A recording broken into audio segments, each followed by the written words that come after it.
It was about 6 months later, they inducted me along with a good friend of mine.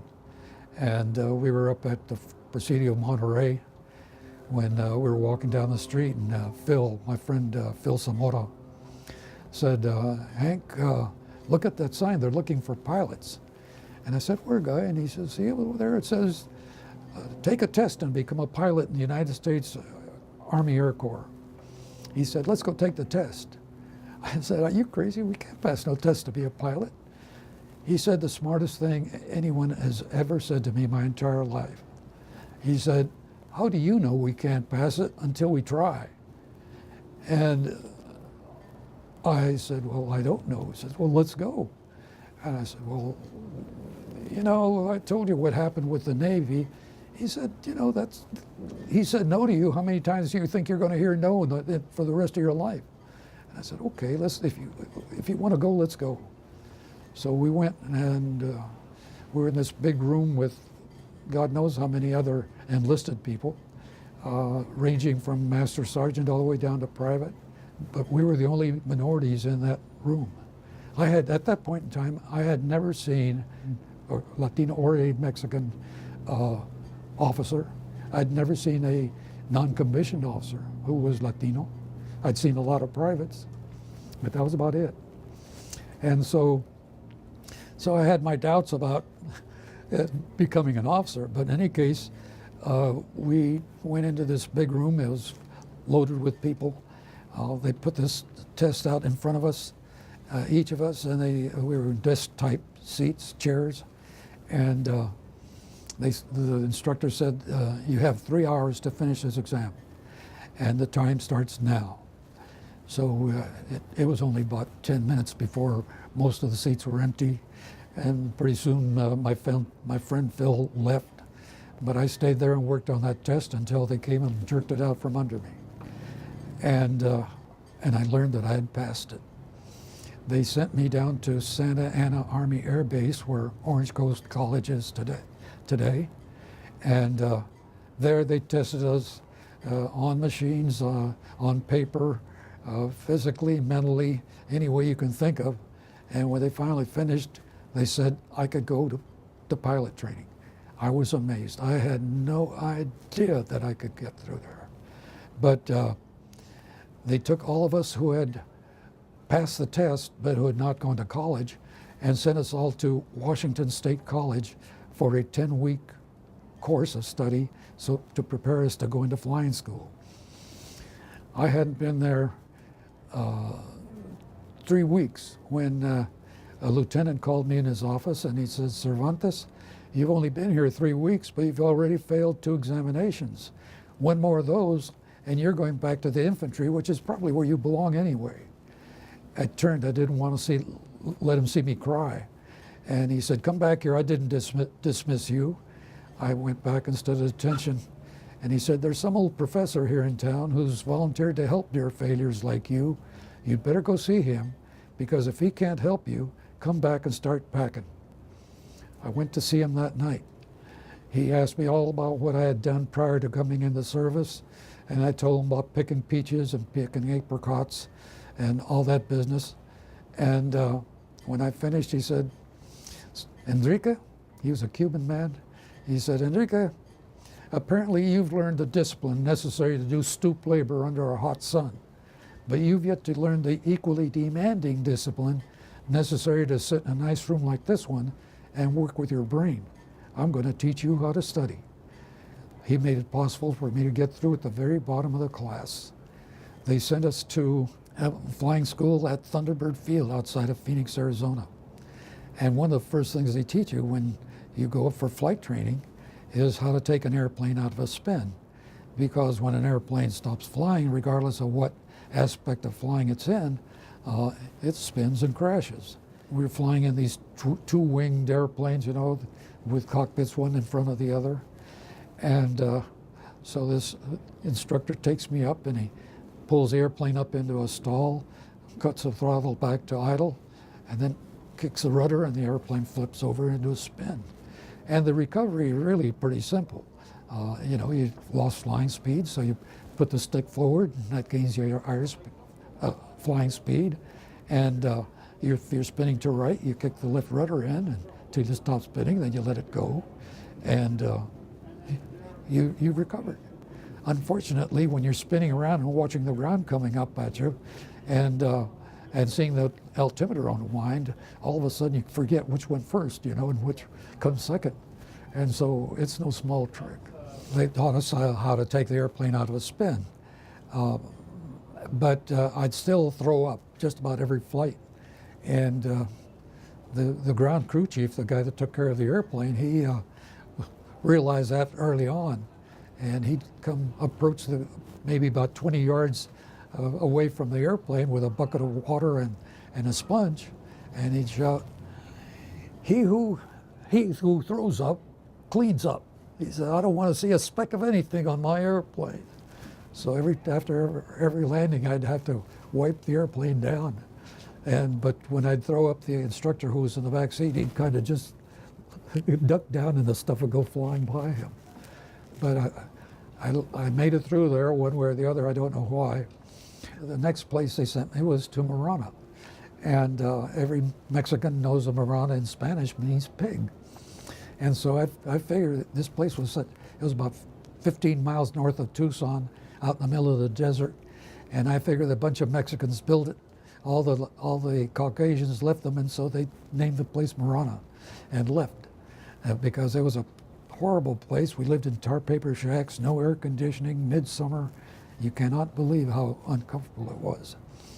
But one day, Thanksgiving came along, and I was walking around in downtown Tucson, and I walked into this hotel. It's still there, and there to cool off and see what was going on. It was Thanksgiving weekend, and there on a divan was a Mexican family, mother, father, 3 kids, and their eldest son, a brand spanking new lieutenant in the infantry. I'd never seen a Mexican officer or even a sergeant, and so I got behind a post to watch him, and I could see as he was standing there, and his parents and his brothers and sisters were looking up at him like he was some kind of god. And I got behind this post to watch him, and I thought, boy, just imagine if that was your family.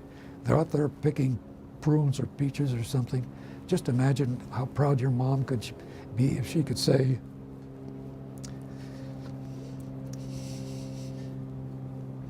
my son's a pilot. And so I watched him as long as I could, and then left. And it never left my mind that was the end of the rainbow. That was where the rainbow was for me. And so I was then sent to Douglas, Arizona, where that was the advanced school. That's where I would graduate if I made it through that course. And Douglas, of course, is right on the border, and the airfield, the runway ended up right on the fence between the two nations. So you can imagine the jokes and the insults and the stuff I had to take all the time I was there. It was just nonstop, because they'd go across the border and see the filth and the problems that there was in, I think it's Piedras Negras, and the prostitutes, and they'd come back and tease me about it. And but I wouldn't say a word, because I knew that all they needed was some excuse to kick me out. The final test was a cross country, a night cross country. We were flying twin engine airplanes, 2 pilots, and the final test was a flight from Douglas to El Paso, to a little place called Cochise, to back where we would make a landing, and then go back to Douglas, all at night. And so the fellow that I was going to fly with it was a fellow named Darrell Cole. His father was a district attorney here in Los Angeles, if I recall correctly. And we flipped to see who was going to get to make the landing at Cochise, because it was supposed to be a very short field, and you know we wanted the experience to say, hey, I made the landing. So I flew it to El Paso. We changed seats in the air, and then he got in the left seat, and we headed to go chase. And they had told us that there was a windmill on the approach end of that airfield. It was a very short airfield. And so as we went into the field on the approach, we were both looking for the windmill. And he let the airspeed build up. And as we were coming in over the fence, I said, "Your airspeed is too high, slow down."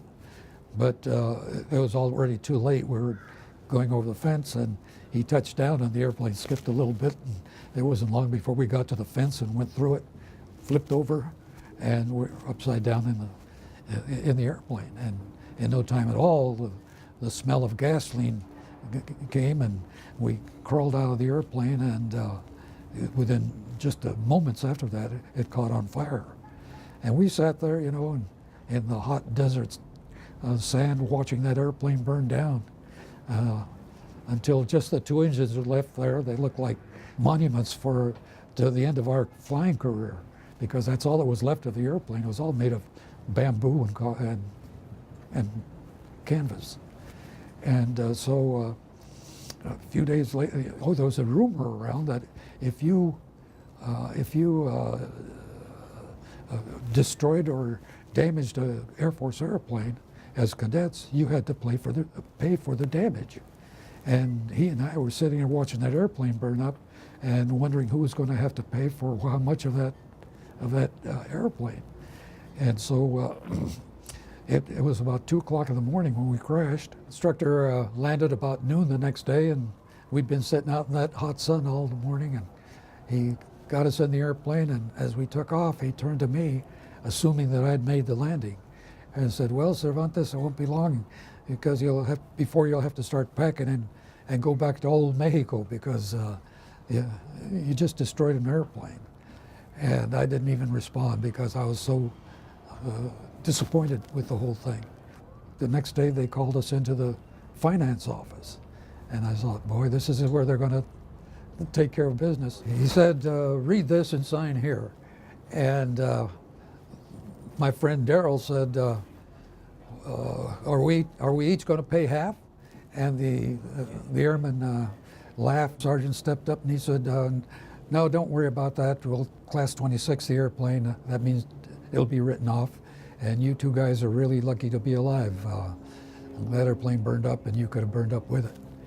And so, but the very next day they shipped Darrell out, and within a couple of days after that, I graduated. Pinned wings on my shirt, and there was a bit of laughter and a few boos when they did that, and then we marched out. And they gave us 10 days leave of absence. So there was a civilian selling little wings, just like the ones that we had just been pinned with, and they were for us to buy so that we could give them to our mothers or family so they could wear them and say, "My son's a pilot." So we all bought the wings, and I promptly got on a bus and headed home. And I arrived at home. I could hardly wait to get there because it was going to be the happiest day of my life, because I was going to be able to show my parents that I had won these wings, and I was going to pin these wings on my mom's dress and tell her how much I loved her and how much I appreciated all she had done for me and to guide me right and to help me achieve my goal. And I got there, and she wasn't there. And my father was really proud of me, and he admired my wings, and he embraced me. And I said, "Where's Mama?" And he wouldn't answer me, and I finally was very insistent. I said, "Where's my mother?" And he said, "Mother's in the hospital. We'll go see her tomorrow." And we did. And turned out that the hospital was a California State Mental Hospital. My mother was confined there. She had schizophrenia. And what I thought would be the happiest day of my life was the saddest, because she didn't recognize me. And I didn't pin the little wings on her dress because I was ashamed of her.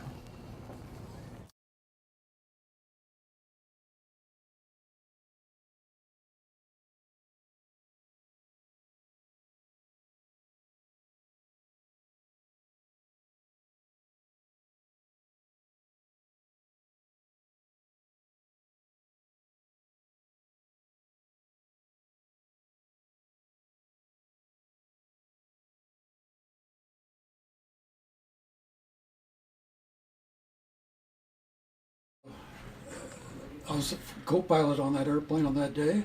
This was our radio operator, Norman, Tony, and Joe, and he was a tail gunner. He's the only one that's still alive beside me. Our engineer, our ball turret gunner, our waist gunner, and our bombardier. This is immediately after we landed, after a German pilot rammed us. Many stories have been told about that particular mission and that incident. This over here is the leader of the Thunderbirds, the demonstration team, Maria Shriver. This is a picture of all of us going on a mission. That's what we look like when you were at the front of the column.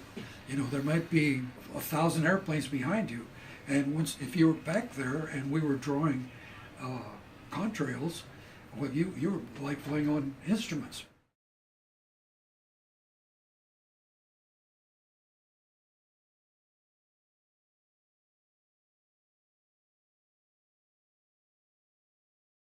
He'd say, make a big white cross, and we name it the cross and drop 10-in-1 rations.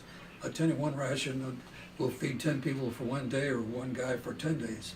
And and we dropped those things, those boxes, and as we went out of the country, along the dikes were women with their babies in their arms and pointing at us, and there were signs made of tulips and rocks, thank you boys. So after all the destruction we had caused, it was really felt good to be doing something good for people. Those are pretty I've spent a lot of time with track and field since I had the little shoes in high school, and UCLA. This is my ticket to the Mexico Olympics, and I attended 5 Olympics after that. I've officiated in 2. 2 of them I officiated here, I think that's it, and one over in Seoul, Korea.